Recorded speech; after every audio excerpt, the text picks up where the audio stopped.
Best weight gain food for baby అండి. చిన్నపిల్లలు ఈజీగా వెయిట్ గెయిన్ అవ్వాలి అంటే ఈజీగా మనకు దొరికే కొన్ని ఫుడ్స్ ఉన్నాయి. అవి మీరు పెడితే చాలండి, పిల్లలు చక్కగా వెయిట్ గెయిన్ అవుతారు. వాటిలో ఫస్ట్ వన్ వచ్చేటప్పటికి ఎగ్లో మంచి ప్రోటీన్ ఉంటుంది, మంచి ఫ్యాట్ ఉంటుంది, కావాల్సిన విటమిన్స్ అండ్ మినరల్స్ కూడా దొరుకుతాయి. సో మీరు డైలీ బేబీకి ఒక ఎగ్ అనేది ఇవ్వచ్చు. అదేవిధంగా పాలు తాపొచ్చండి. దీంతో పాటుగా కర్డ్, పాలు లేదా పాలకు సంబంధించిన ఏ పదార్థాలైనా పర్వాలేదు. ఎస్పెషల్లీ కర్డ్ పెడితే వాళ్ళకి ఈజీగా కూడా డైజెస్ట్ అవుతుంది. దీనిలో ప్రోబయోటిక్స్ ఉంటాయి అన్నమాట. అదేవిధంగా బనానా మనకి ఈజీగా అవైలబుల్గా ఉంటుందండి, తక్కువ కాస్ట్ కూడా. రోజుకి ఒక బనానా ఇవ్వటం వల్ల కూడా బేబీ చక్కగా వెయిట్ గెయిన్ అవ్వడానికి హెల్ప్ అవుతుంది.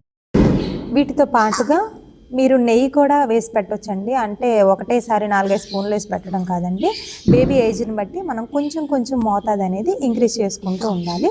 దీంతో పాటుగా స్వీట్ పొటాటో పెట్టడము, పీనట్ బటర్ కానీ పీనట్ పౌడర్ కానీ ఇలాంటివి పెట్టడము, డ్రై ఫ్రూట్స్ పౌడరు ఇలాంటివి పెట్టడం వల్ల బేబీ యొక్క వెయిట్ గెయిన్ అవుతుందండి. దీంతో పాటుగా తల్లిదండ్రి యొక్క జీన్స్ అనేవి బిడ్డకు కూడా వస్తాయని మీరు గమనించాలండి. ఎందుకంటే తల్లిదండ్రి సన్నగా ఉన్నప్పుడు బిడ్డలు కూడా సన్నగా ఉండడానికి అవకాశం ఉంటుంది. బట్ మీరు పెట్టే ఫుడ్ వల్ల బేబీ యొక్క ఇమ్యూనిటీ లెవెల్ అనేది ఇంప్రూవ్ అవుతుంది, వెయిట్ గెయిన్ కాకపోయినా కూడా. Thank you.